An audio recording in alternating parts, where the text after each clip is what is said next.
So welcome everyone. Welcome everyone, and thank you for joining us for today's webinar, Anxiety and Depression, Care Techniques and Considerations, with presenter Jessica Steward of Cloud9 Consultant. You all should have received a handout with this morning's reminder email that Jessica will be referencing throughout this session. And this is the first of a three-part webinar series offered by the North Country Care Coordination Workforce Collaborative, or NCWC. My name is Victoria Knierim, and effective April 15th, I will be the new director of the HRSA, Rural Public Health Workforce Training Network Grant out of Adirondack Health Institute, or AHI, through which the NCWC was established. Joanne Evans, the current director, she will be moving into a new position at AHI, and we want to thank Joanne for her time and effort in helping to put this webinar series together. So for those of you not as familiar with the NCWC, it is a regional consortium of employers, providers, educational institutions, and other workforce stakeholders established to create and provide care coordination training programs focused on rural healthcare workforce needs within 8 counties in northeastern New York, and to foster a sustainable and inclusive career pathway for new and existing case or care managers. Today, I'm also joined by Kelly Owens, Executive Director of the Hudson Mohawk Area Health Education Center. Kelly and HMAHAC assist with North Country Workforce Collaborative program planning, development, and technical support. So we are here today to ensure the webinar runs smoothly. And then just a few housekeeping items. This webinar is being recorded and will be posted on the Health Workforce Collaborative website under the Care Coordination section, and we will put the URL link in the chat. We ask that you remain on mute throughout the duration of the training. Cameras are optional. We know it is getting close to the lunch hour, and there will be time for Q&A at the end of the presentation. And we encourage you to enter any questions you may have into the chat so we can review them a little bit later on. And then lastly here, and most importantly, we have a brief program evaluation that we will email to all participants, and we'll put a link in the chat at the end of the program. Please take a few minutes to complete the evaluation. Your input and feedback really does matter. It helps us determine what to offer next. And this webinar has been approved for 1 continuing education credit hour for social work, licensed mental health counselors, physical therapy, occupational therapy, and speech language pathology. Certificates of completion are also available. So if you'd like CECs or a certificate of completion, please make sure you remain on the training for the full hour. We will be taking attendance, as the regulatory bodies that provide the CE credit require your full attendance, and participants will receive certificates by email after the evaluations have been submitted and reviewed. And with that, I'd now like to turn it over to Jessica, and we hope you enjoy today's training. Thank you. Welcome to the training today. Today we will be talking about anxiety and depression, care techniques and considerations.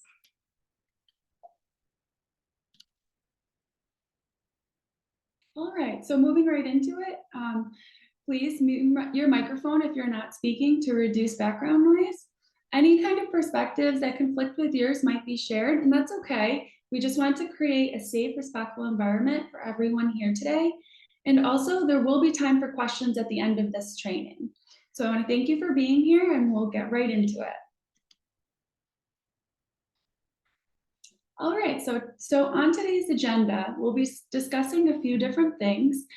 You all have received a handout, and we have some helpful phrases, some strategies, some tips, some possible causes of anxiety and depression. But first, what we'll do is we'll talk about the definitions of anxiety and depression. We'll review various types of anxiety and depression, and we'll also talk about some of the causes.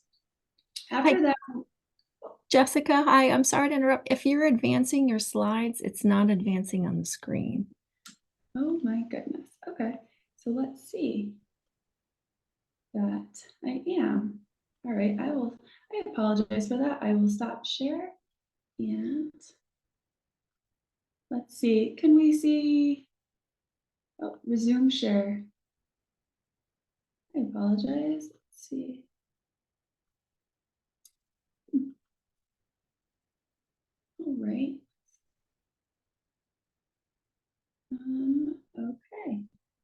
believe we are all set now. I apologize. Maybe it was a timeout. Can we see the? Yes, it looks like we're on the agenda Okay. slide. Wonderful. Thank you for letting me know. So we'll also be looking at signs to look at that can indicate anxiety and depression, as well as discuss the benefits of understanding a client's perspective. We'll explore some current care techniques, as well as realistic improvements to current strategy. One of the really important things that I want you to walk away from this training today is just some realistic improvements that you could make, and just being more aware of maybe some of the signs of anxiety and depression, and then how we can interact with our clients to enhance engagement, participation. So moving forward, what is anxiety and depression? So depression is a mood disorder characterized by persistent feelings of sadness, hopelessness, and loss of interest or pleasure in activities. Anxiety is a condition that is characterized by apprehensiveness, and this is about real or perceived threats. We're still having an issue, I think, with slides advancing. We are, okay. You know, it does say that my screen share continues to be paused, so I'm not exactly sure. My screen sharing is paused.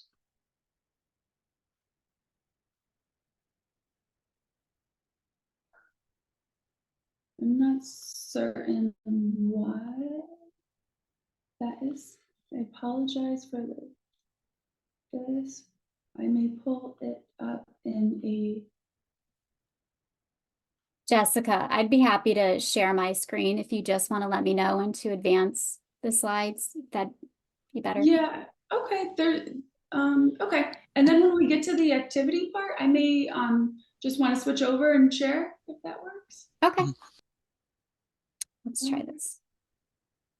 Oh, we have someone who suggested when you're sharing, you'll see a small toolbar at the top of your screen that has the meeting ID. However, the toolbar, you can pause the sharing by hovering over the top toolbar and pressing pause share button, and then press resume share when you're ready to start sharing. I don't know if that will resolve the issue. Okay. Let's see.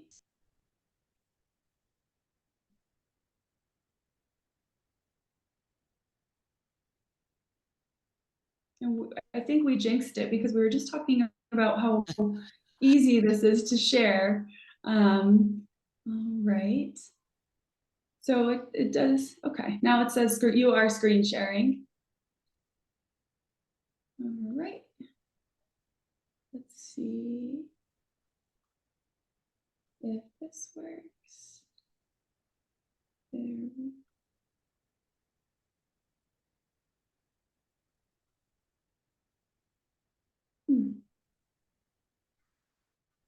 All right, present. And let's see if it continues to share when I do this. This is usually the tricky part.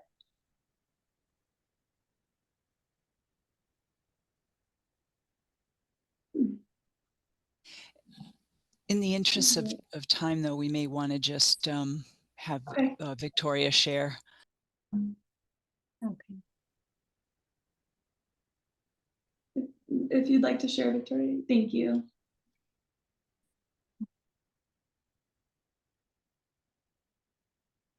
Right. Can you see my screen share?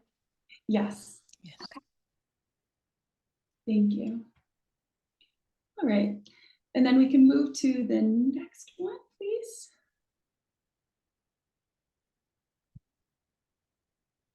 All right.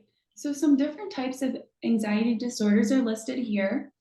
The generalized anxiety disorder is the, you can actually find it on your prevalence in the United States on your brochure.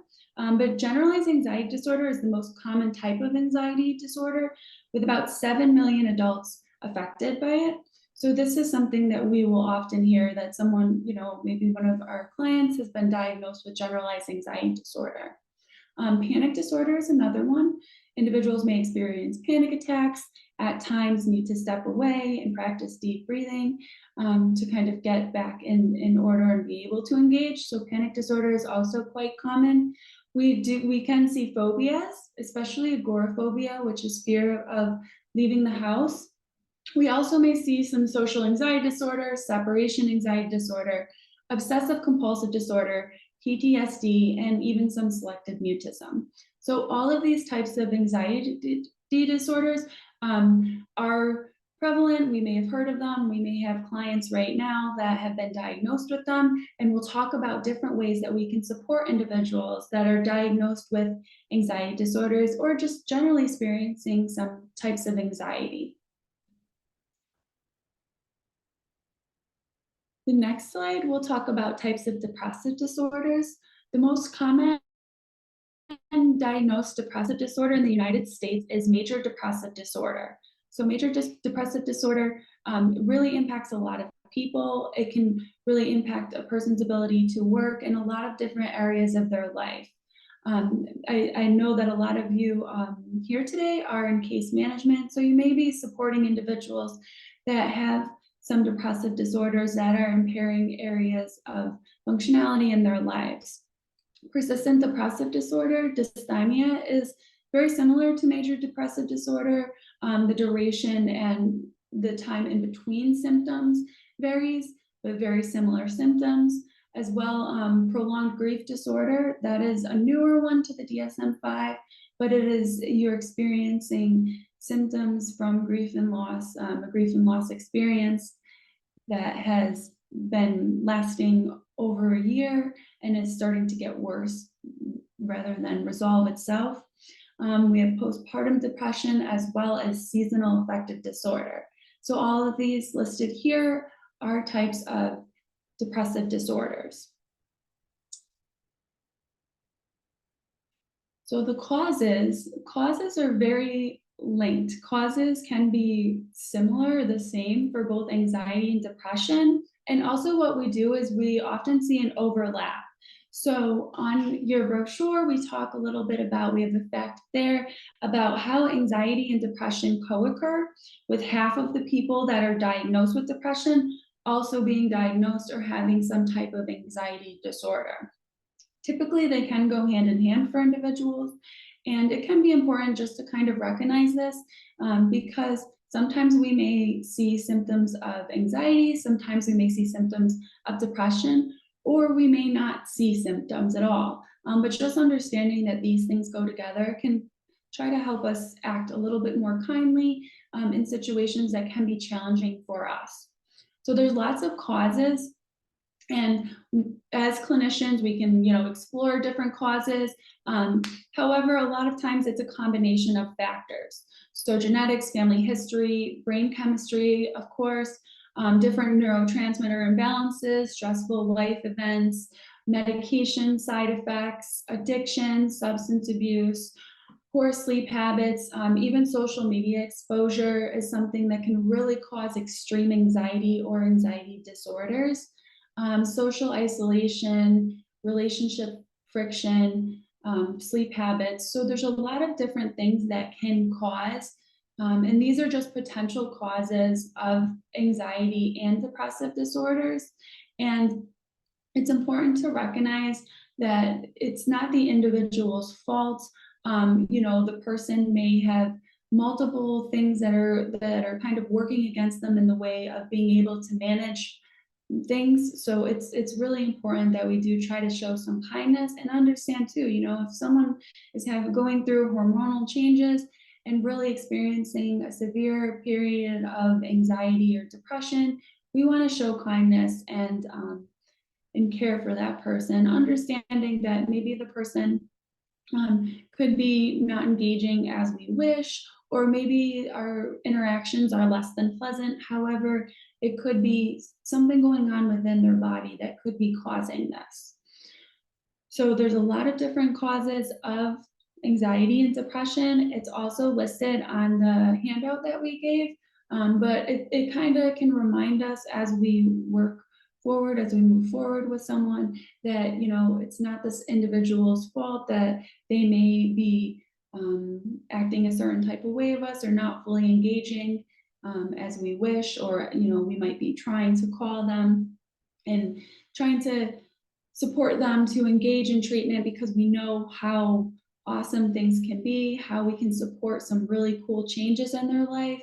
But, sometimes understanding the cause can help us shed a little understanding and during times that could be frustrating. So moving forward, we have the signs and symptoms of depression. So these are things that we can recognize, but also they may be things that we can't outwardly see. So sometimes depression, we think sadness, we think, difficulty being motivated maybe to go to work or to do things. However, we can also see that listed here that there's physical symptoms as well. So individuals may very much so experience headaches, stomach aches, and actually have physical symptoms that impair their ability to kind of engage in treatment or to just comply with any kind of recommendations that we are offering them.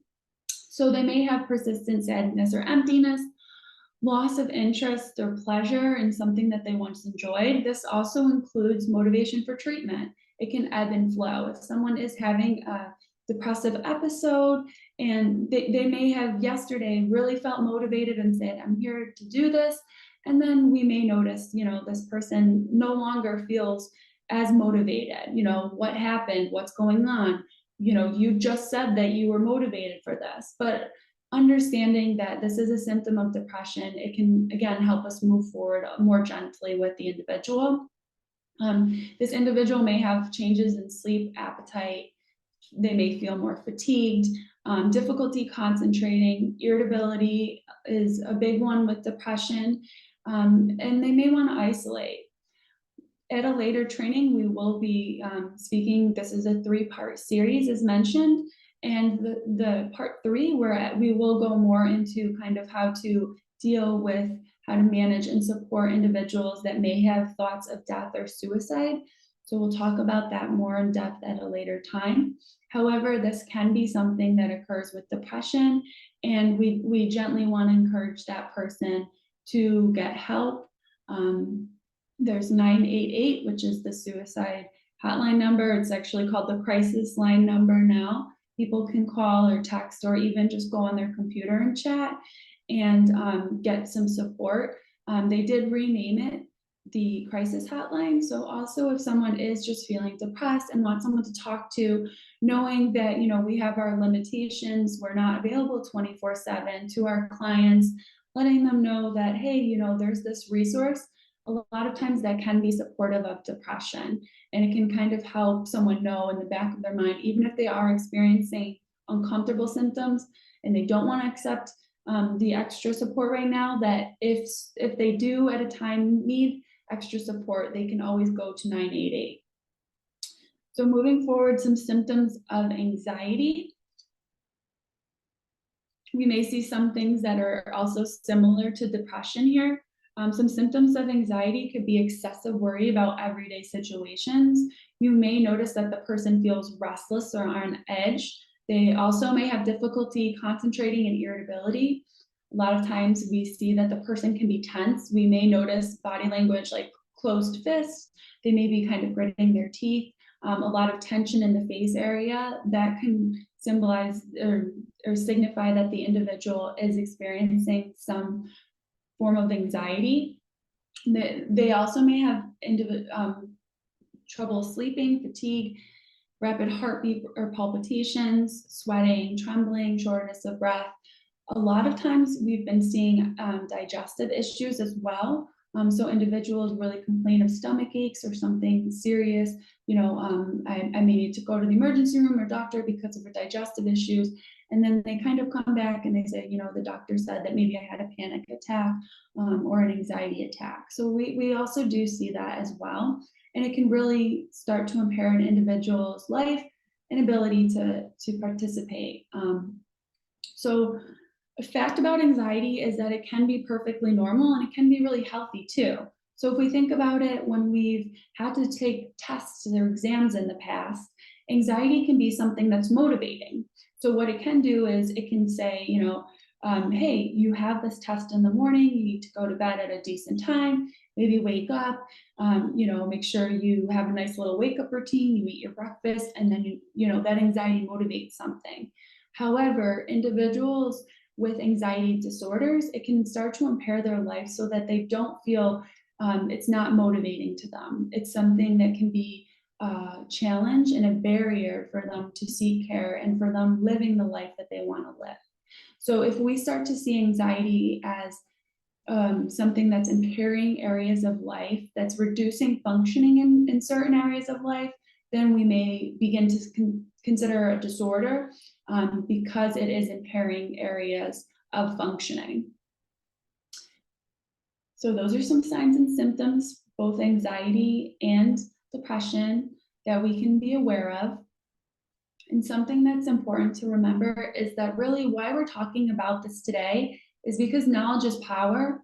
And by reminding us of some of these things, we may have talked about some things here today that you've said, well, yeah, I know what anxiety is, I know what depression is, but sometimes even being reminded that that's what the individual might be going through and what they might be expressing can help us understand the client's perspective so that we can show empathy, we can be kind, and that we can encourage them to engage in services in a gentle way that they can be more receptive to. We also want to empower the individuals that we work with because it does help, it certainly helps our productivity, but it helps the individual feel worthy. It helps the individual feel accomplished. If they were able to accomplish a goal, then they get more motivation, they have a higher self-efficacy, and it can be a really awesome thing to see someone start to believe in themselves. We also want to manage our expectations for both ourselves and our clients. If we are setting goals or we're trying to push someone towards a goal that's not maybe realistic for the individual at this time, maybe the symptoms are intense and it's not very, maybe, we think they can do this, I know they can do this, but considering certain symptoms, we might want to scale things back a little bit. We want to make sure that things are realistic because again, then they can get momentum and build on that. A second part of the training series is on SMART goals. So we'll talk more about that, but SMART goals is a wonderful way to manage expectations for you and your client because it can help the person in whatever state they are, if they are experiencing more intense symptoms of anxiety and depression, but it can help them feel accomplished and feel productive and move forward. So a little tip that I would like to share that I think is a great reminder is that sometimes we all have to fight the urge to fix and problem solve because some individuals that are struggling with anxiety, depression, or any mental health issue, sometimes they just want someone to be present with them. So as individuals here, everyone here I know is a caretaker, everyone here has gotten into the business of helping and supporting others. But sometimes we do need to scale it back a little bit. We may need to pause and we just may need to just listen.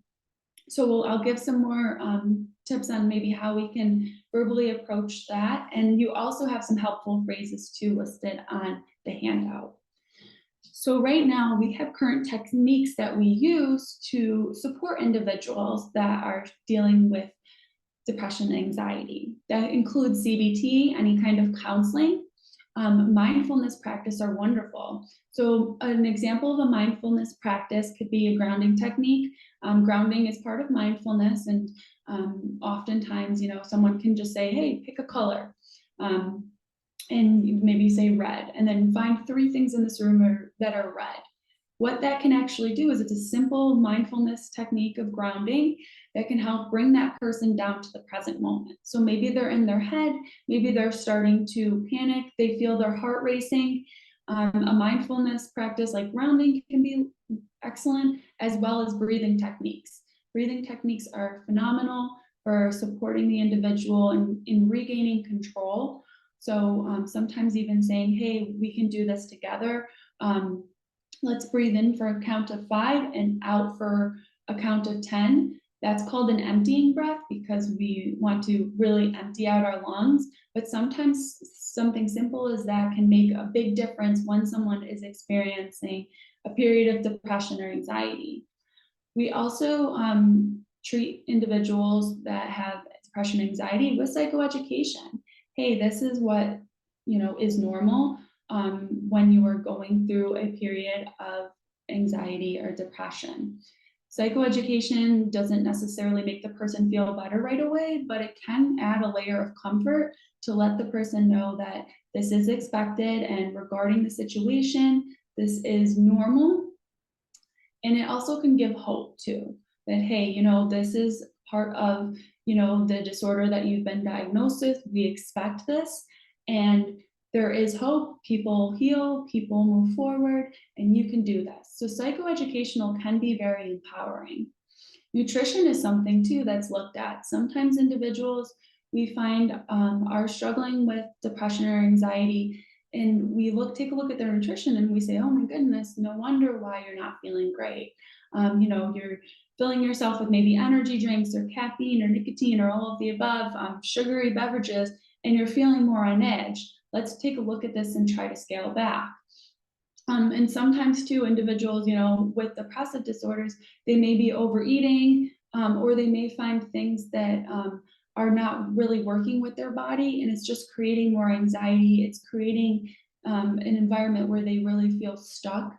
So nutrition is something that can be very helpful, and it can be part of a holistic technique when working with people that are struggling with any kind of anxiety or depressive symptoms. Exercise is a wonderful way for individuals to boost those good feeling stress chemicals that they're getting. So we may at times ourselves, our clients, feel like, oh my goodness, I'm really stressed out and I have a flood of stress chemicals filling my body. We talked about the tension that they can experience, that we talked about the difficulty concentrating. So those things can be quite normal. And sometimes we try to drink water and flush that out, but it doesn't feel enough. So one of the things that we can do is we can exercise. So move. That can be a wonderful, wonderful way to release some of those really good feeling chemicals in our body and try to help push out some of those ones that might be creating more anxiety or depressive symptoms. Another current technique is meditation. That's been very helpful for some individuals to try to pause and to try to breathe and maybe practice some of those mindful techniques and you know, change their thought from what they're thinking, or just kind of let things play out and then regroup. Also, sometimes medication is useful for individuals. So all of these techniques are really ones that we commonly see that are current techniques that people use to treat anxiety and depression. So realistic improvements to your care delivery. So this slide is very important because it's what you can do. So active listening, we're going to talk about that in depth a little bit more, but active listening is something that can be extremely, extremely helpful for individuals that are going through depressive symptoms or anxious symptoms. So we'll talk a little bit more about that, but that includes showing empathy, validating emotions when you can't change them. So again, it goes back to that fixer. Sometimes we can't fix, and we may really strongly feel an urge to help the person and fix. However, validating emotion, saying, you know what, that sounds like it does stink. That sounds like it's really hard. Sometimes those statements just lets the individual know that you are in the moment with them. Same kind of thing with reflective statements, just reflecting or even parroting what that individual has said lets the individual know, oh, they heard what I was saying. Summarization is great. I think, you know, as a therapist myself, I think it's absolutely wonderful to summarize, especially at the end of a session or after meeting someone. What we like to do is try to close things off with a summarization. And what that can do is you can include empathy, you can include the reflective statements, and you can really show that you were practicing active listening. So a summarization would be, hey, you know, you met today, you weren't feeling so good, but you know, you were brave enough to attend. I appreciate it. You were a few minutes late, but you know, we'll do better next time. It's great that you showed up. We're going to we're going to, you know, move forward. Here's a goal that we have for next week, and we will work on this.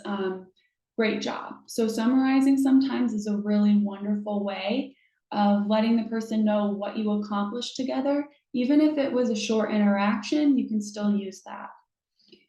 Open-ended questions is something that can be really nice as well, because it can open up the conversation. So sometimes we get in the habit of interviewing or asking yes or no questions, and we may feel that the conversation or the discussion stalls.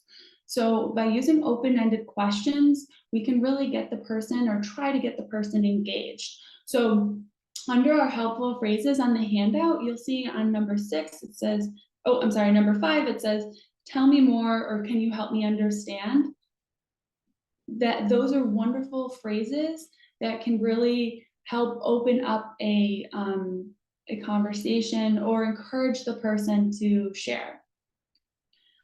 A really big thing that we can do when we are working with individuals with depression and anxiety, and I know a lot of us feel sometimes the time restraints, you know, I have 15 minutes for this interaction, or I have 30 minutes, or, you know, I need to do this as well. But allowing for silence can open up things, and it can show that you care. Very often at times we are meeting with someone and they may say, well, I don't know, or, you know, they're not really giving us a lot to work with per se. And we can say, you know, hey, you know what? You can let me know how you're doing. I'm here, but no hurry, take your time. And then just waiting and allowing for it. Sometimes by not forcing any kind of rigid conversation, sometimes avoiding those yes or no right away, what we're doing is we're showing that we care. And this is just a really small improvement that we can make towards care delivery.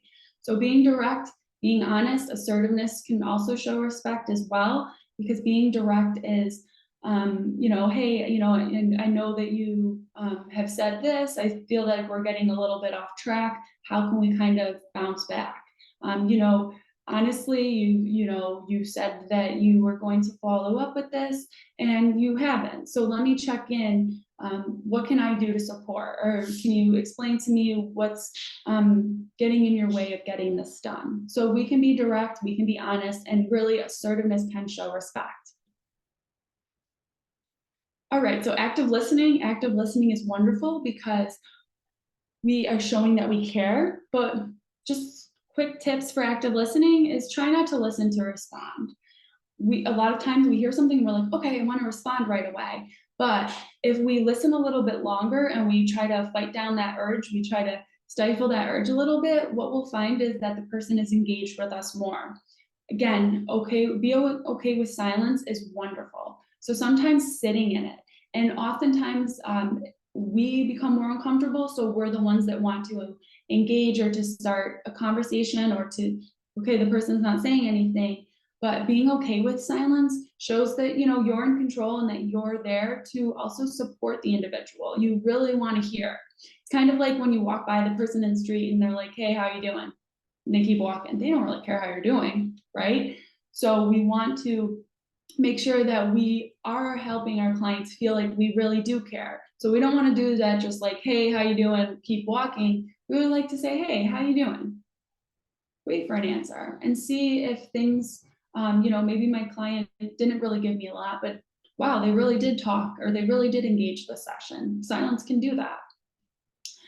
Empathetic statements are wonderful in the way that it lets the individual know that we are listening to them, that we're in the moment with them. So even something like that sounds really tough can be helpful. Reflecting, we talked about, as well as summarization. Also checking in, did I get that right? Sometimes we may say something, we may summarize or reflect, and the person may give us like a face like, we say, wait a minute, did I get that right? Because it seems like, you know, maybe I missed something. Check in with the individual. Being genuine is always a wonderful way to approach a client, as well as actively listen, and know that it's okay to not know how to respond. I often like to tell individuals that I work with, no is an acceptable answer, and so is I don't know. Sometimes we want to give permission to others to say that to us, or to just remind them that they had permission to say that. So it's okay if we don't know how to respond. We can also tell the client, you know, I'm so sorry to hear that. I honestly don't really know how to respond. And we can go back to the helpful phrases. The last one, number 6 there says, right now, would you appreciate comfort or support? Sometimes that's a great way to kind of, when we don't know how to respond, let them know, hey, do you want to kind of like problem solve, or do you just need comfort and you just need me to continue to listen? So 1 in 5 adults experienced a mental health concern in the past year. Reminder, 988 crisis hotline. It's a great tool to kind of share with our clients and to be aware of. So 988 is just a wonderful resource, and we can share that at any time. It was the suicide hotline, and then they renamed it to the crisis hotline, which is great because anyone can kind of call and just talk to an individual and get some support. So a recent study found that 60%, and this is also on your handout under prevalence, the last fact there, but a recent study found that 60% of individuals with a diagnosable anxious or depressive disorder did not seek help or treatment. So what this tells us is that we may assume or outwardly see that, you know, this person's doing pretty well. And what can happen is that there's a lot of individuals that are struggling. I think we can all think of times where we ourselves, we're feeling not so great, but we put on, you know, a smile for others. So just being aware that maybe we're making assumptions based on the person, you know, their presentation, but really they could be hiding some hurt, some pain, some discomfort, and that could be what's causing them to not really engage in services or, you know, not really participate as we recommend. So considering challenges to be a customer service experience can help us depersonalize the interaction so that we can maintain control. Sometimes, you know, we can get really wrapped up in a situation, especially when we care for others. So if we try to take a step back and put up an emotional boundary, what we can do is we can remember that the person may be upset with the situation or the information and not necessarily us. And what this leads to is really maintaining professionalism and showing support to an individual who might be struggling in a way that we're not going to really show that if we're approaching it maybe more defensive, or that that person is really coming after us personally.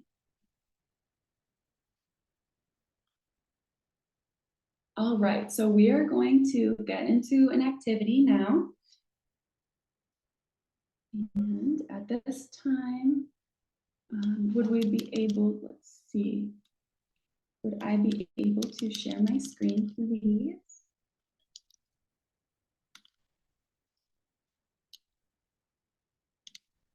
All right. Let's see if this works.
All right, well, we will just, I apologize.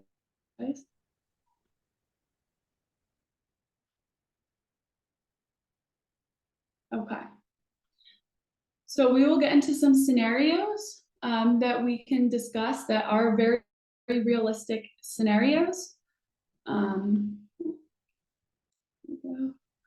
that we may encounter. And if we can remember the situation that, maybe this client, let's assume that this client is experiencing any type of anxiety or depression, and kind of how we approach it. So scenario A, we meet with a client for the third time, and we're hearing a lot of I don't knows. So you're trying your best to develop some goals. We want to establish accountability. However, it seems impossible right now. So we're beginning to question why we are there in the first place. Why did this person sign up for services? Why is this person engaged in services if they really are not ready to participate? So in this scenario, we may see that this individual might be going through some kind of anxiety and depression. It's the third time we're hearing a lot of I don't knows. So what can we do in this situation? To try to understand where this individual is coming from, what we can do is we can use, if you see underneath this scenario, we have 5. What we can do is we can try to open up. So when we talked about the active listening, with this individual, they're not really giving us much to go on. So sometimes opening it up with a question that is open-ended, such as, tell me more, can you help me understand? What it can do is it can help us work with this individual a little bit more. It can help encourage the individual to express themselves. I would also encourage, in this scenario specifically, to allow for silence. Sometimes we don't do that, we don't allow for silence, and then we start to rush. We hear the person say, I don't know, and then we follow up with, okay, and then we want to move on. We also may need to reflect on how we're answering questions or how we're engaging the client at this time, because sometimes I don't knows could be reflective of not necessarily us engaging with the client, but more so interviewing. So it can be totally, understandable for us to take a step back and pause and say, wait a minute, maybe I need to adjust my method. Maybe I'm getting a lot of I don't knows because I feel like, I'm kind of interviewing the person more so than engaging them and helping them feel like an active participant. So if we are meeting with an individual that, we can think of these kind of situations, and we're saying, I don't know what to do with this individual because they're giving me a lot of I don't knows.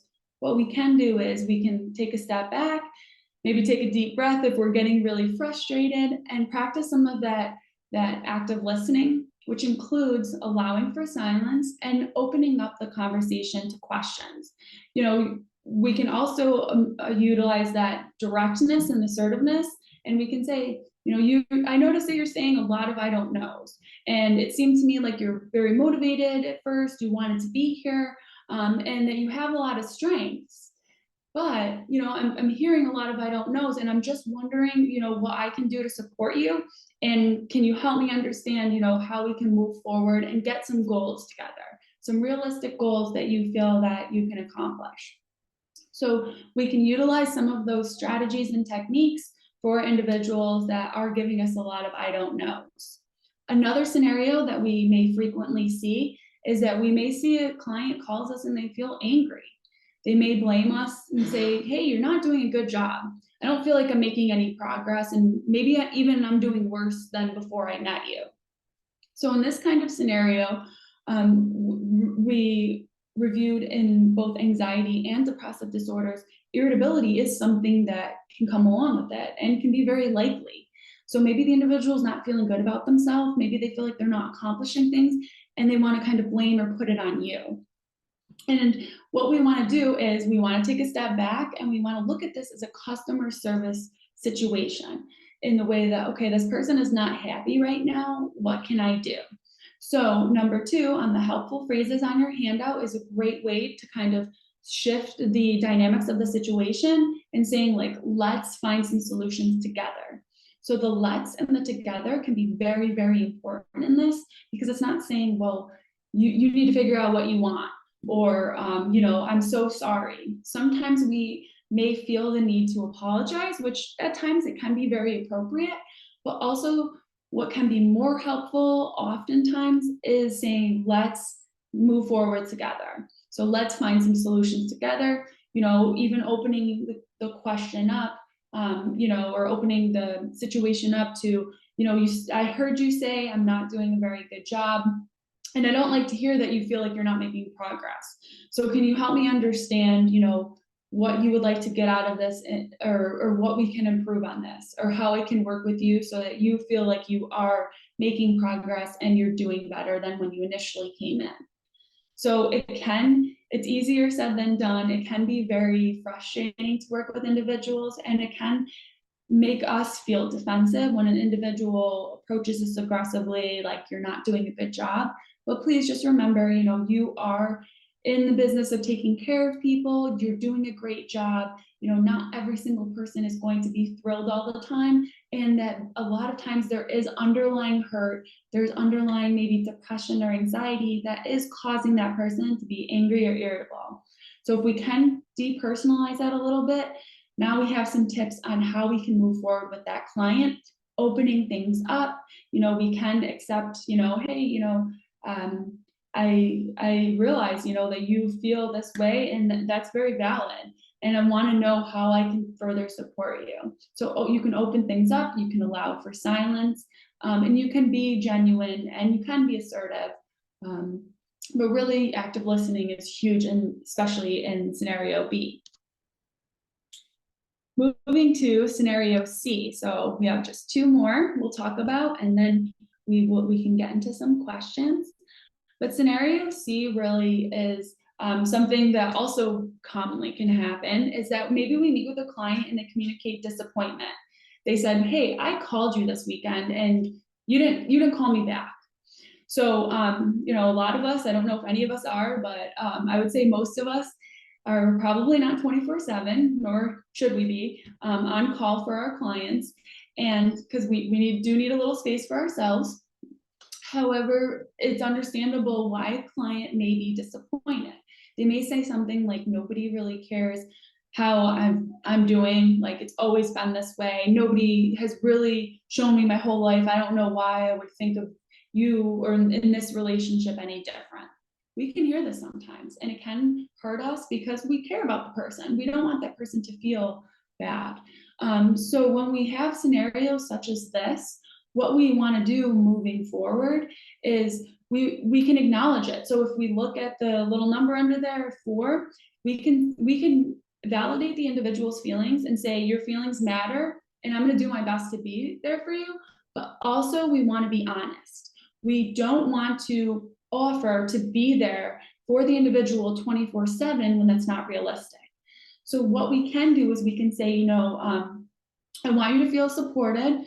You know, part of I care about you. I want you to do well. However, I'm not available 24/7. I need to recharge as well. I'm sorry that I missed your call this weekend. And then you can maybe explain, you know, during business hours, you know, I can call you back, or the reason I did not return your call on the weekend was because my phone was off, or I'm spending family time, or whatever. And, you know, but however, you know, first thing Monday, if I do see, when I check my phone first thing Monday, I can respond. Or maybe you follow up with me and you let me know in whatever method that you're doing okay. One of the tips as well on your brochure that we can use for engaging clients in scenario C is don't make promises to be there every step of the way. Sometimes we want so badly to help the individual, but what we end up doing is we end up setting them up for more disappointment. So especially if someone's anxious and depressed, we don't want to promise to be there 24/7. You're not going to be there. But what we can do is we can build that individual's tool belt so that they feel like, okay, you know what? Jessica's not here 24/7, but I remember 988. Or Jessica and I created a safety plan, or I have this list of resources. So what you can do is you can help bolster that person and empower them, but we also want to be realistic and we want to be honest that, you know what, we're not going to be there 24/7. It's also pretty unhealthy for us as clinicians or us as just peer supports, case managers, to offer that sometimes because it's unrealistic expectations.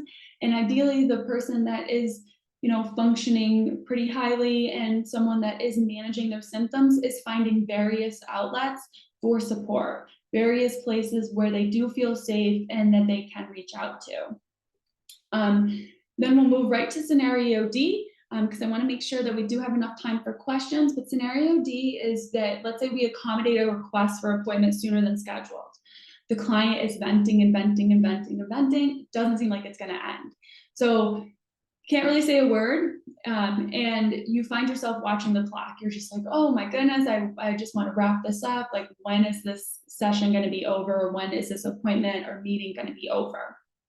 In situations like this, what we can do is we can use a phrase like one. So we can validate.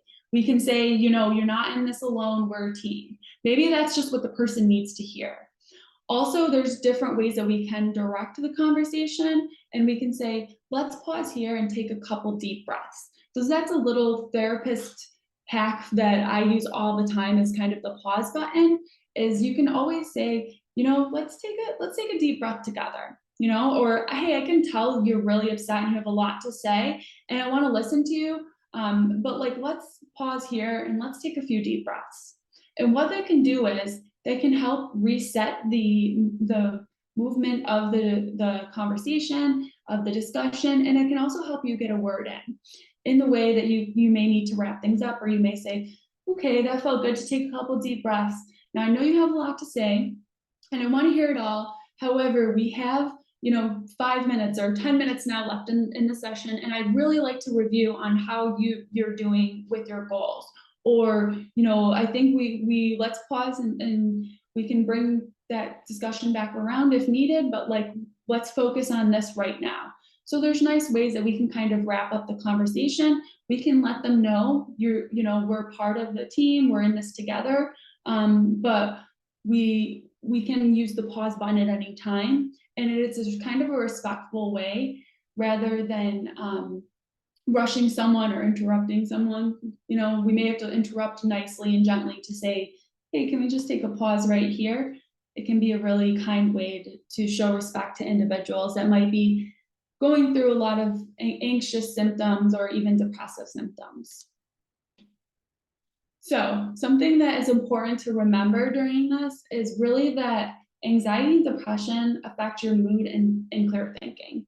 So someone that's not engaging in services, or they may even be unkind to you, they typically are not trying to inconvenience you or ruin your day.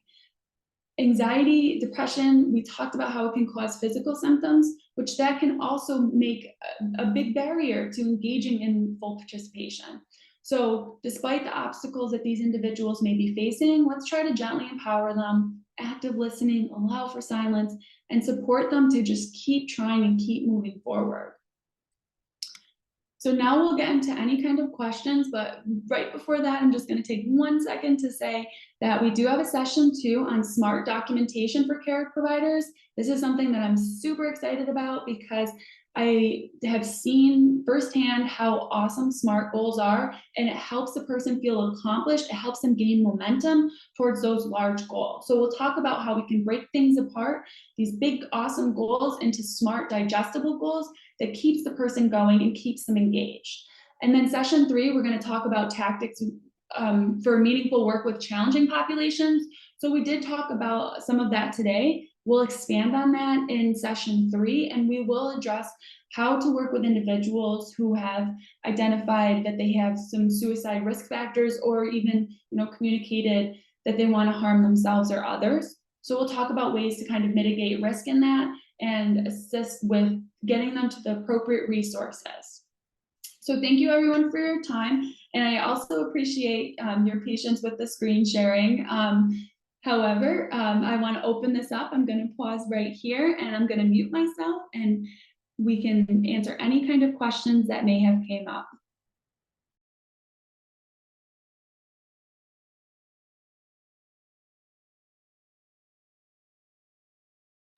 At this point, I don't see any questions in the chat box, so folks can feel free to put information in the chat. Or if you wanted to raise your hand, we have an opportunity. We can do that, and you can unmute yourself.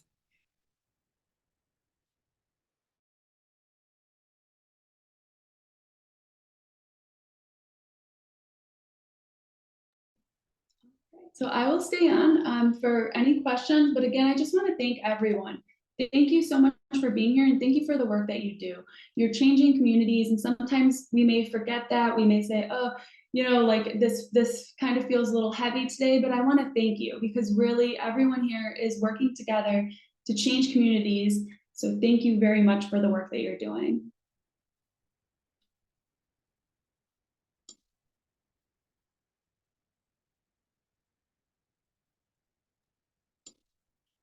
I'm not seeing any questions come through, so thank you, Jessica. I have a Oh, I think we have a question coming through. Hi. I just wanted to know, I mean, the phrases and all the little tips that you gave were very, very good. I was just wondering if you've ever had a situation where you tried all of these different things and it just didn't seem to work. Yes, of course. Yes. So, of course, and we're all human. That's such a good question. So, thank you, because we want to keep this real and we want to be very realistic. That sometimes we do try a lot. What I would encourage is to circle back around to some of these techniques because these techniques are fairly effective. However, there are times where maybe we do need to consult with colleagues. We need to talk to our peers and kind of see what's out there. Really trying to engage the client can be frustrating. It can be challenging at times because they may have symptoms that are really impairing their ability to engage, and we may feel like we've tried everything.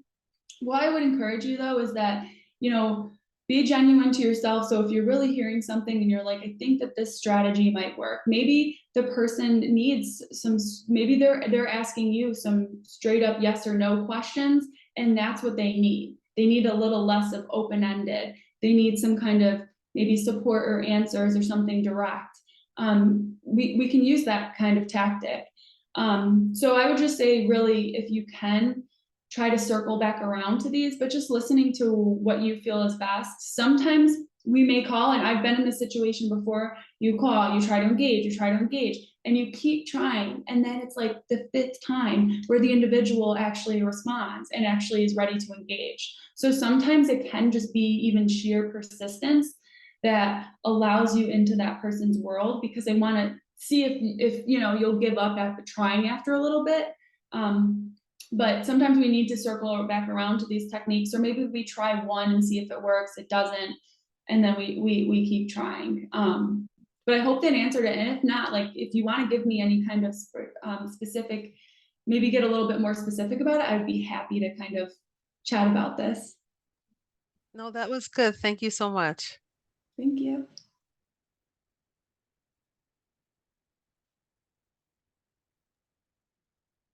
Okay, so I'm not seeing any other questions come through the chat here. So thank you again, Jessica. Such an important topic today and so informative. And we look forward to seeing everyone again for our next session in this series. I believe it's on June 25th and it's on smart documentation.